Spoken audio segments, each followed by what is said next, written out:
উনি বলছে বঙ্গবন্ধুকে স্মরণ আপনারা করতে পারবেন না, দেশের রাজনৈতিক পরিস্থিতিতে এটা নিষিদ্ধ।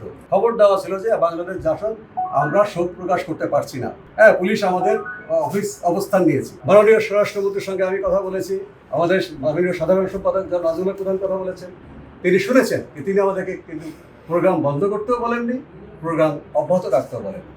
একটু আগেও আমি তাকে ফোন করেছিলাম, তিনি ফোন ধরেননি, যে আমাদের অফিসে পুলিশ দখল করে আছে। কে ফোন ধরেন?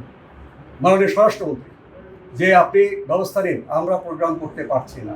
আমি জানি না তিনি পুলিশের কি নির্দেশ দিয়েছেন। যে আপনার এখানে যারা আছে আপনাদেরকে প্রোগ্রাম করতে বাধা দিয়েছে আপনাদেরকে? হ্যাঁ, আমরা তো এখানে বসে আপনার অফিস থেকে বেরিয়ে যান, তাহলে আমরা অফিস থেকে বেরোবো না, আপনারা যদি পারেন আমাদেরকে নিয়ে যান, আমরা স্বেচ্ছায় বের হবো না। তা বলছে আপনারা যদি প্রোগ্রাম করেন আপনারা গ্রেফতার করবো। হ্যাঁ, গ্রেফতার করেন। আমরা এখানে 3-4 জন ছিলাম, 3-4 জন নিয়ে তো আমরা অনুষ্ঠান করতে পারি না। আমাদের সভাপতি আসার কথা, আমাদের সাধারণ সম্পাদক আসার কথা, স্থায়ী কমিটির সদস্য আসার কথা, পুলিশ ওখান থেকেই তাদেরকে বাধা দিয়েছে। আইন শৃঙ্খলা বাহিনী বলছে যে তাদের ডিউটি এটা, হ্যাঁ, আপনারা প্রোগ্রাম করতে পারেন। ডিউটি তো করেছে।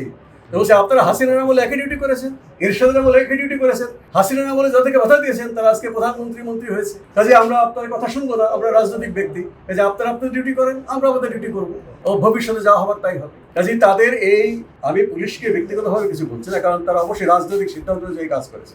আমাদের বক্তব্য হচ্ছে রাজনৈতিক কর্তৃপক্ষ যারা পুরনো আমলের পথে হাঁটছেন, এভাবে যদি তারা গায়ের জোরে কোনো মত প্রকাশ বন্ধ করতে চান, আমাদের ফ্যাসিবাদের বিরুদ্ধে ছিলাম। আমরা আমাদের আলোচনায় কখনোই ফ্যাসিবাদকে প্রশ্রয় দেইনি। এখানে পুলিশের সাথে আমাদের দলীয় কর্মীরা আছে, বসে আছে, এটা ছবি তুলে তো অন্যায় না। এবং এটা এমন কোনো আপত্তিকর কোনো ছবি ছিল, আপনি পানি খাচ্ছেন একজন পুলিশ, এটা কি কোনো অস্বাভাবিক বিষয়? বরঞ্চ তার পক্ষে যায় যে পুলিশকে আমরা বলছি তিনি অবরুদ্ধ রূপে রেখেছেন, তিনি তো পানি খাচ্ছেন। অবরুদ্ধ করলে তো বন্দুক লাঠি যে পোস্টটা দিয়েছে সেটা কি আপনি দেখেছেন? সেই পোস্টটা আমি সেই পোস্ট শেয়ার করেছি।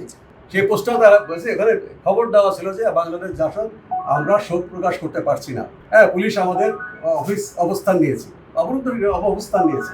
সেই পোস্টটা আমাদের এক কর্মী যে আসতে পারে নাই, সে ক্ষুব্ধ হয়ে সেই পোস্টটা শেয়ার করেছে। হ্যাঁ, কাজে এটাকে অন্যায় হয় কীভাবে? উনি বলছে বঙ্গবন্ধুকে স্মরণ আপনারা করতে পারবেন না, দেশের রাজনৈতিক পরিস্থিতিতে এটা নিষিদ্ধ।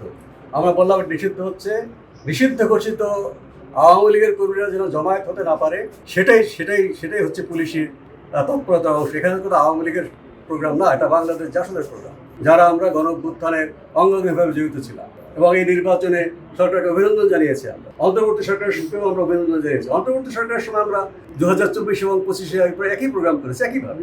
5ই আগস্টে শেখ হাসিনা উৎখাত হয়েছে, আমরা 15 আগস্টে এখানে বঙ্গবন্ধুকে শ্রদ্ধা জানিয়েছি। আমরা বঙ্গবন্ধুর বাড়িতে হামলার প্রতিবাদ করেছি। আমরা বঙ্গবন্ধুর ভাস্কর্য নষ্ট করার, বীর শ্রেষ্ঠদের ভাস্কর্য নষ্ট করা, মুক্তিযুদ্ধের ভাস্কর্য নষ্ট করার প্রতিবাদ করেছি। কোথাও অন্তর্বর্তী সরকারের সময় তো আমাদের টেলিফোনও করে করেনি। হ্যাঁ, দেখা হয়েছে বলে যে আপনার স্ট্যান্ড আমরা সমর্থন করি না। হ্যাঁ, সমর্থন নাও করতে পারেন।